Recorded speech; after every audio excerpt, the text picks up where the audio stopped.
Dogsit for my girlfriend's family, watching her live a life of luxury while I wrestle with envy and frustrations. My girlfriend comes from a wealthy family and often goes on luxurious international vacations with them. The last 2 times they've traveled abroad, I stayed at their place to dogsit. Her family is incredible and treats me like one of their own, doing so much for me. Meanwhile, I come from a poor background and never went on family vacations. I just graduated college in May and start my job in July. I worked tirelessly to land this job without any family connections, paying my own way through college while working to cover rent and tuition. Here's where it gets tricky. I can't help but feel envious of her life. She never has to worry about money and can do whatever she wants whenever she wants. She's amazing, not stuck up at all, and fully aware of her privilege. She often pays for us when we go out. Yet, I can't shake this jealousy about her ability to float through life effortlessly while I have to grind and start my adult life immediately after college. Because it's not about anything she does, I don't know how to bring it up to her. To make matters more complicated, she will be studying abroad in Scotland this year, and if I had the same opportunity I would take it in a heartbeat, but I just don't have that privilege. How do I cope with these feelings of jealousy and frustration? Update 1. I left some important information out that pertains to some of the responses. I am 22F and my girlfriend is 21F. We have been in a lesbian relationship for 2.5 years, and we are both very healthy individuals. Our relationship is secure. We are able to communicate openly about any issues that arise besides this one lull.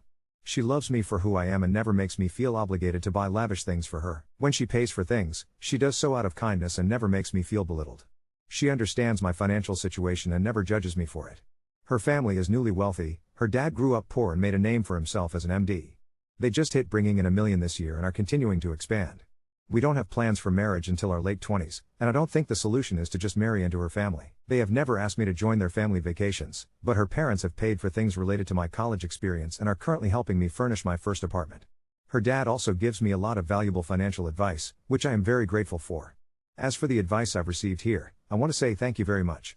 I appreciate having new perspectives on the situation and have decided it's best to resolve these feelings within myself, as it wouldn't be beneficial to bring up something to her that she has no control over. I'm turning to Reddit because I need an outsider's perspective on something that's been really bothering me.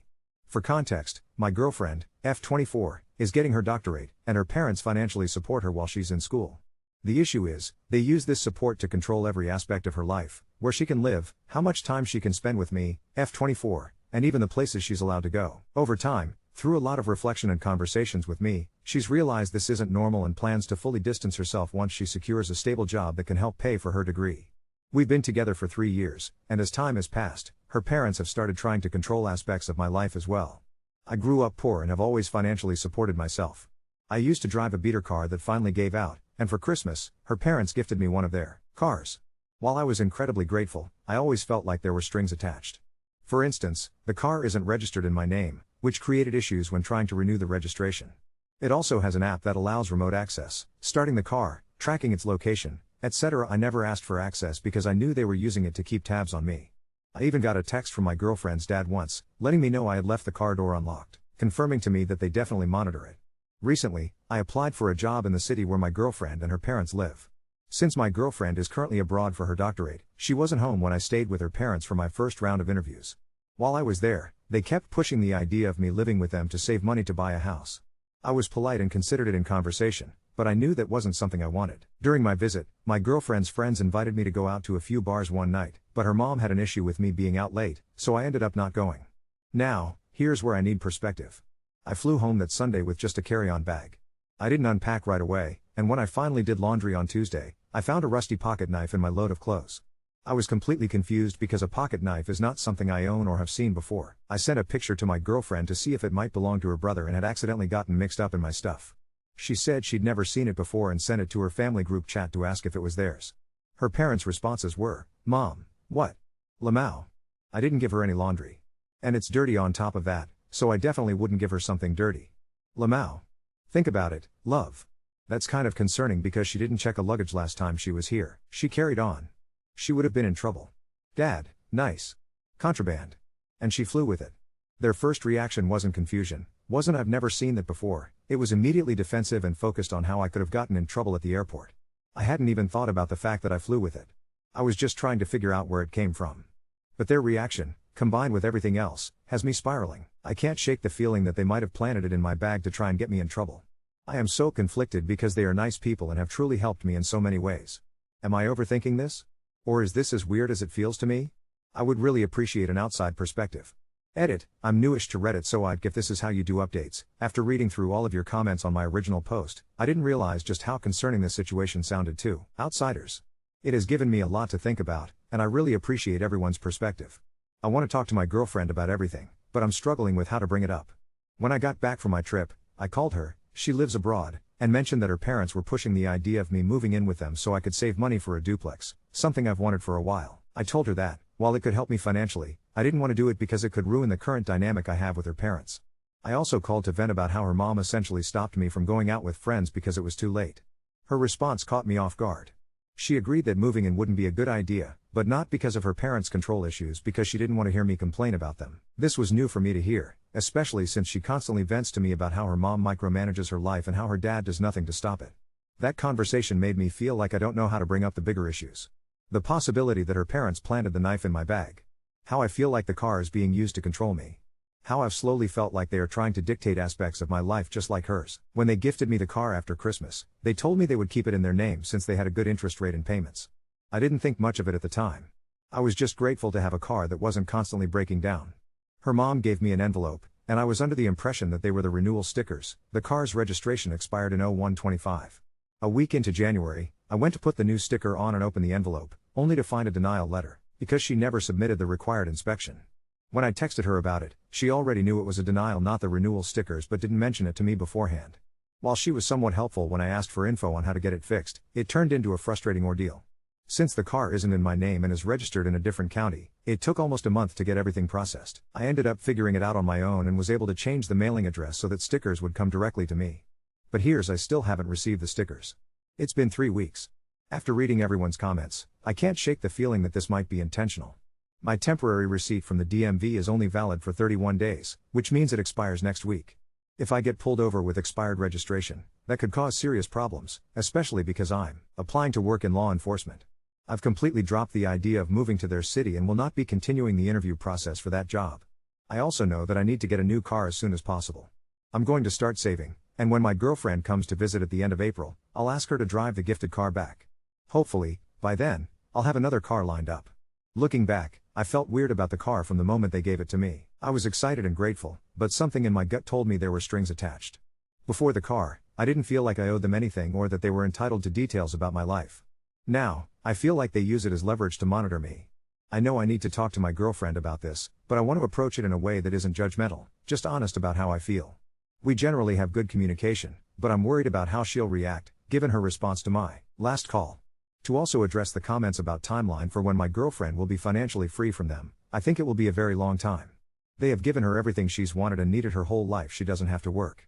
She is only in the last few months starting to realize that her parents are leveraging money to control her and is starting to want to look for jobs while going to school, which I am very proud of her for coming to this realization, as I know it was not easy for her to do. But I honestly think it may be years before she actually stops being provided for. Does anyone have advice on how to navigate this conversation? How do I explain everything in a way that she'll understand without making her feel defensive? Also, I understand that timelines as far as age do not match. I am trying to keep this as anonymous as possible. Update 2. A lot has happened since my original post, and it's honestly hard to even know where to start. I got my own car fixed and no longer drive the one that was given to me, the same one involved in the initial situation. When I finally told my girlfriend everything, she believed me and wanted to get to the bottom of it. I felt relieved. I also talked to a few of my childhood friends, people she's only met once and who live out of state, just to get some perspective. I was intentional about who I shoot to speak to. I picked people who do not know her family, and knowing the information we talked about would not change their dynamics because they don't know each other. I still wanted to honor her and our relationship. When I told her, though, she flipped. She didn't speak to me for a full day and said I had betrayed her trust. Then she told her dad that I thought her mom planted the knife, which I never said. If anything, I've always quietly believed it was her dad. This was a much worse betrayal.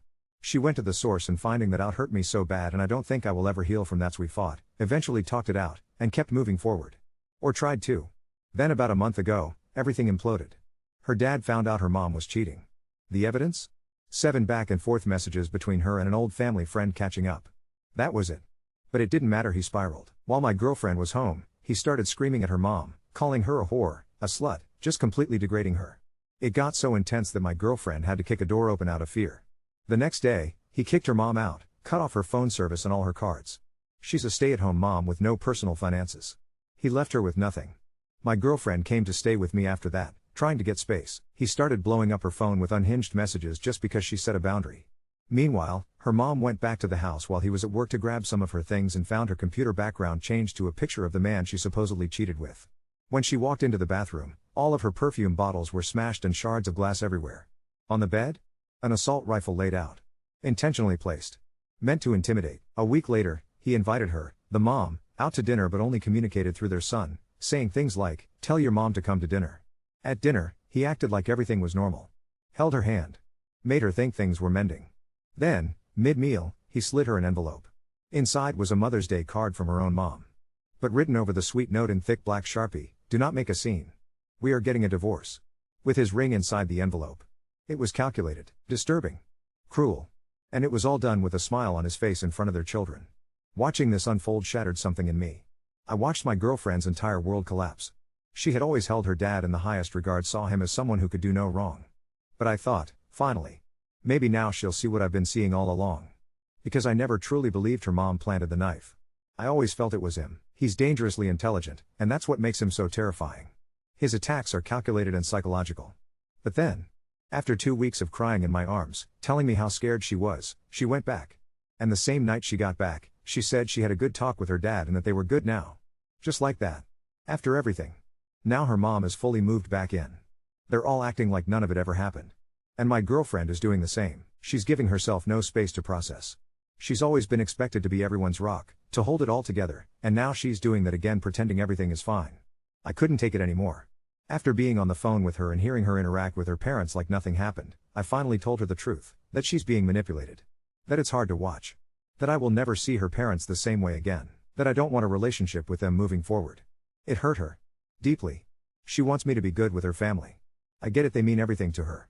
But I will never be good with them. I'm still so angry for her. Because all I see is how they use her, manipulate her, and take advantage of her loyalty, and she doesn't see it. We argued again. I'm exhausted. We're supposed to be moving abroad together in 2 months, and yet we're both trying to live in completely different realities. I love her, but this is breaking me. Update 3. I'm writing this sitting on the floor of what's supposed to be our new apartment in Scotland, but it barely feels like it belongs to me, or to us, at all anymore. I know I said in my last update that I was exhausted. Now I'm running on pure fumes, propped up by cold tea, jet lag, and some twisted sense of duty I can't quite squash. I left for Scotland 2 weeks ahead of my girlfriend, to start setting things up. Tiny kitchen, barely there, mattress, IKEA tools scattered everywhere because our furnished apartment turned out to mean one bed frame, a sagging couch, and not much else. I let the mindless routine of unpacking lull me, until the day after I got the Wi-Fi hooked up, and my WhatsApp started exploding. It was my girlfriend, voice notes and frantic texts, mid-panic spiral. She sounded unrecognizable. "He's changed the locks," she said. "On my childhood bedroom. He says it's his house and I'm not allowed back in unless he's home." Her dad.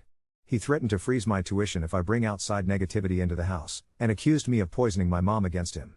I listened, jaw clenched. She's almost 25, 2 degrees, about to start her PhD, and she's still being treated like a teenager on probation. A few days later, her older brother group chatted us both.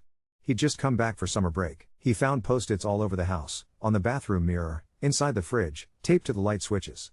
Each note said something like, "Do not touch my things. If you misuse anything, consequences will follow. Check your attitudes before you enter," and the PS de resistance, "You are a guest in my home."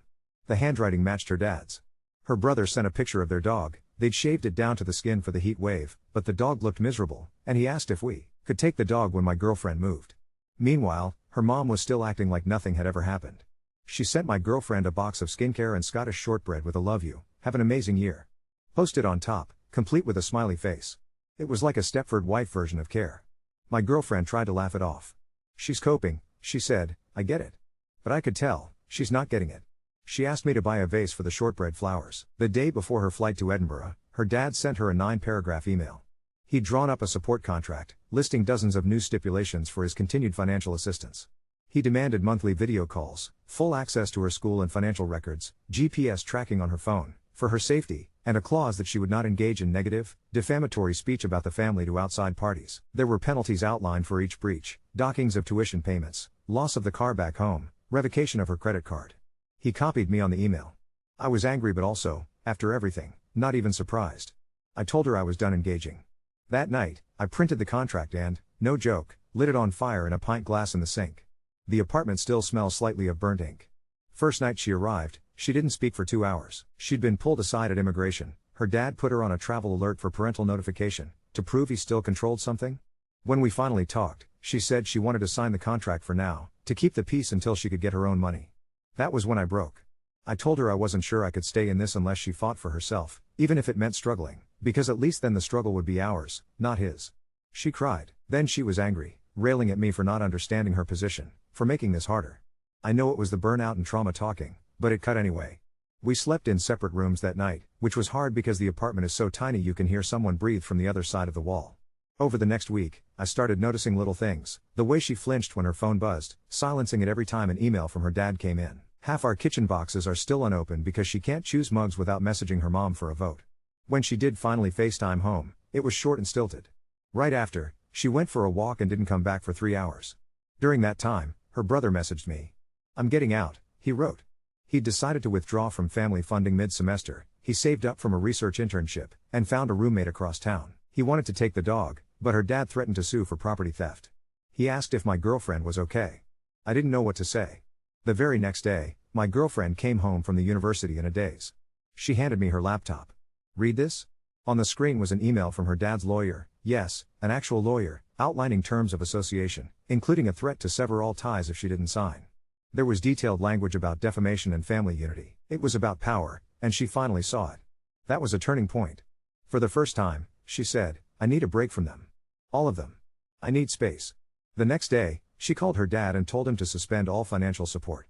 She said she'd take out student loans if she had to, find part-time work, figure it out herself. The call was brief, clinical. He hung up on her mid-sentence. It wasn't easy.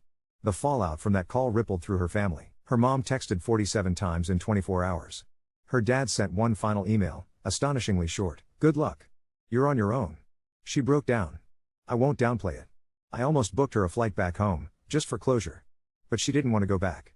We sat up together the next night listening to the Edinburgh rain, and I think we both realized there was a version of a future that didn't include her parents' warped sense of loyalty. It hasn't fixed everything between us. She's grieving, angry, vacillating between feeling 12 and feeling ancient.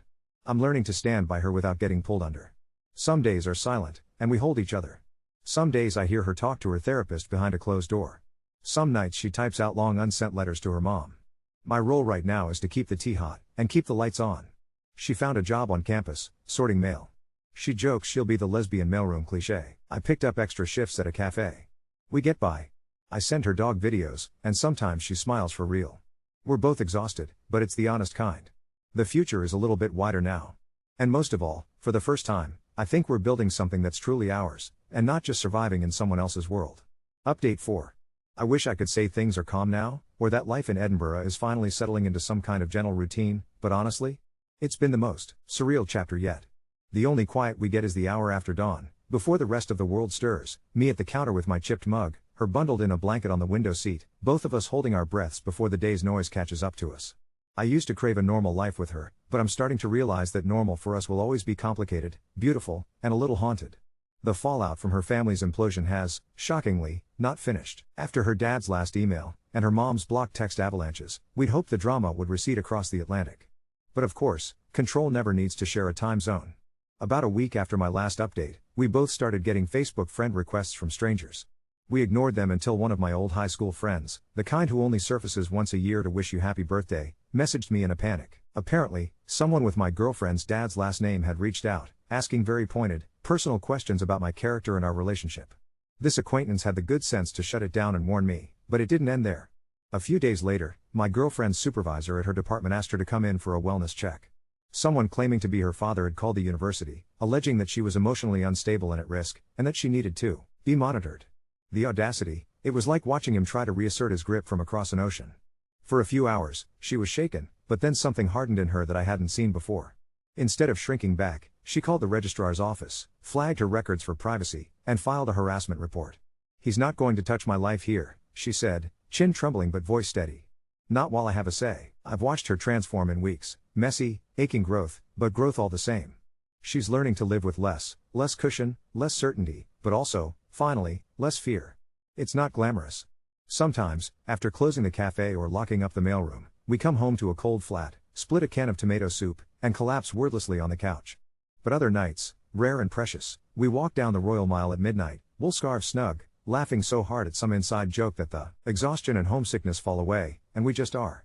Earning money here was an even bigger adjustment for my girlfriend than she'd expected. The first time she got paid for her campus job, she stared at the stub in disbelief. "I worked 20 hours for this?" She mock groaned, but then she folded the bills and tucked them in a battered tea tin, saying, "It's mine." No strings attached. That evening, we splurged on takeout, greasy, glorious chips and falafel in the park. It tasted better than any restaurant meal her family ever paid for. We've both been in therapy now. I think it saved us from becoming casualties of the same cycle. I've learned how deep her loyalty runs, that longing to be good, to somehow fix broken people by loving them harder. Her therapist asked her to write a letter to her parents, but not send it, a confession of hope, heartbreak, and boundaries. She read it to me, voice shaking, tears streaking her cheeks but not pausing once. "I always thought safety meant being good enough for you," she wrote. "Now I'm learning safety means letting myself be loved, even if it's imperfect." There have been setbacks. Her younger brother, feeling emboldened by her betrayal, sent her a series of messages calling her selfish. Her mom is still trying to triangulate, asking for updates under the guise of care packages. Even the family dog is a bargaining chip in their hands. Her dad threatened to rehome it out of spite if she didn't call him by his birthday. But she didn't. She ignored the ultimatum. And for the first time, her world didn't collapse. She barely flinched. As for us, we're raw, but we're together. We volunteer at a local LGBTQ+ center once a week, organizing movie nights and running a book club. Sitting in a circle of strangers, watching her debate fiercely about queer literature, I see the woman she's becoming, and I love her even more for it. I started writing again in the quiet hours, not a diary, but a real story, the kind I haven't dared shape in years. We had our first real fight in public 2 Fridays ago, on the steps outside the National Gallery, about whether we should go home for Christmas if we even got invited. Passers-by stared, she was crying, and I was too. But when the anger finally burned down, neither of us ran. We sat under the light drizzle, breath steaming, and promised each other, whatever happens next, we don't go back, unless it's for ourselves, not them. Life still sometimes feels like we're fugitives from someone else's narrative, rewriting our lines at the last minute. But there's a peace in not being watched. Here, no one knows her family name, no one expects us to be anyone but ourselves. We're making it work, one long day, one letter unsent, one rescued dog photo at a time. Update 5. I barely hit save on the last update when life proved it can always get just a little stranger. I actually laughed, yes, out loud, when a letter turned up at our flat, a fat, rigid international envelope with enough stamps to paper a wall, my name scrawled on the label in handwriting that makes all my alarm bells ring. I sat on the welcome mat like some Dickensian orphan, legs folded, hands shaking, and pried it open with a butter knife. Out tumbled a jumble of contents, notarized paperwork, some, hilariously, addressed to my actual childhood address, a place her family's never been, an unsigned Christmas card, it's August, an unopened tube of luxury lipstick, 2 unmarked keys, and a folded printout of a 3-paragraph email from her father, instructions for regaining good standing in the family, complete with a self-reflection questionnaire she was meant to fill out and mail back to, no joke, his executive assistant. I think the lipstick was either a peace offering or a threat. My girlfriend got home that night drenched from the rain, cheeks wine bright from a free staff glass at the mailroom's end of summer bash. I handed her the envelope and watched her process all the pieces, first laughter, then silent anger, then a flash of something like grief. "It's performance," she said. "This isn't for me, it's for him. Every item is a test, a riddle, control disguised as care." She pocketed the lipstick. "At least it's the right shade, I guess." It was a weird, symbolic moment, her crumpling the papers and tossing them in the bin. The unmarked keys are still on our kitchen shelf. Maybe they fit nothing. Maybe they fit everything. We thought about blocking her family's emails and numbers for good, but after seeing the length they'd go to, we both felt a weird sense of comfort in knowing what might come next, having proof, bracing for the next wave. You learn to live with this kind of vigilance. It's exhausting, but it becomes almost reflexive. I called my best friend about it, who responded, with true Midwest wisdom, "Girl, if they send you a puzzle box next, just move and don't leave a forwarding address. Consider it." But life here has moved on in its own messy, scraping forward way. We're scraping by, a far cry from the life her parents probably pictured, but there's so much dignity in it, and a tiny bit of joy, too. The flat is halfway between beautiful and chaotic, stacks of second-hand books ring the bed, the dog, yes, we managed to find a way, the brother took gutsy action and coordinated the paperwork, so we now have the world's most anxious Scottish Spaniel, rotates between snuggling and terrifyingly barking at every pigeon on the street. My girlfriend has thrown herself into her PhD program. She picked up a second research assistant gig, and her supervisor has become something like an avuncular mentor, quietly helping her navigate the maze of British bureaucracy and funding. She read an excerpt from her thesis in progress at an open mic, hands trembling, but voice steady. It drew real applause, not the polite kind, but something earned. Afterwards, she squeezed my hand and whispered, "I might actually be okay. Work has picked up for me, too." Someone at the cafe got sick, brutal cold season, so I wound up working almost full-time for 2 weeks. One night, a Scottish couple, regulars who always order exactly 1 scone, 2 teas, invited us over for dinner. Their flat was full of mismatched plates and faded tea towels, and for the first time since leaving the States, I felt like a neighbor, not a visitor. We talked about everything except the mess back home, music, politics, the shock of a proper Edinburgh sunrise. My girlfriend let slip about the family saga, and the couple, both retired teachers, listened with the kind of warmth only older people who've seen too much can manage. They gave us a battered tin of homemade flapjacks for the week ahead. "You two are braver than you know," they said. I almost broke down right there. And the panic attacks are getting less frequent. My girlfriend's therapist, old school but shrewd, has her writing letters she does send, this time to herself. She read me one last week. "I can't fix who hurt you, but I can care for you," it said. I tucked it into her coat pocket when she cried in her sleep. Truthfully, the loneliness isn't always some sweeping literary ache. Sometimes it's Friday night with both of us silent and scrolling, too tired to speak, feeling the world we left tug at us like an undertow. But then Saturday comes, and we walk the dog up the hill, and she catches my hand. The sky here does this glacial, lavender pink thing at dusk. For a second, it feels like enough. The truly wild thing, the kind that only makes sense once you've lived it, is that her family drama is still evolving, thousands of miles away. Her mom now alternates between tearful texts and carefully curated Instagram posts as if performing a generic happy ending, celebrating so much love and growth this year. #family above all #blessed, while privately asking us for legal advice she ignores as soon as we reply. Her brother wrote again. He found a therapist, too. Turns out he's angrier and sadder than he thought, but at least he's saying it out loud. "Never thought I'd look up to my little sister," he wrote her. She saved it as a voice memo. "We won't go home for the holidays, it's the only thing we can stand firm on." Her family sent a group text half inviting, half guilting her. "We'll always love you, but we need you here to heal as a family." She replied with 2 sentences, "I love you all, but I can only heal from here." We plan to hike Arthur's Seat in December and watch the city light up from above, just the 2 of us, maybe with the anxious dog in his ridiculous tartan sweater. That is the shape of family for us right now, not unconditional, but chosen, cared for, fiercely protected from the ghosts of control. If you're reading this for advice, or for some neatly wrapped ending, there isn't one, not yet. We're still here, living it out in this drafty little flat with more plants than chairs. Most days the only proof that we're winning is the unmistakable, steady warmth we feel just by opening our broken window and letting the old air out, together. And honestly, it's enough. For now, it's enough.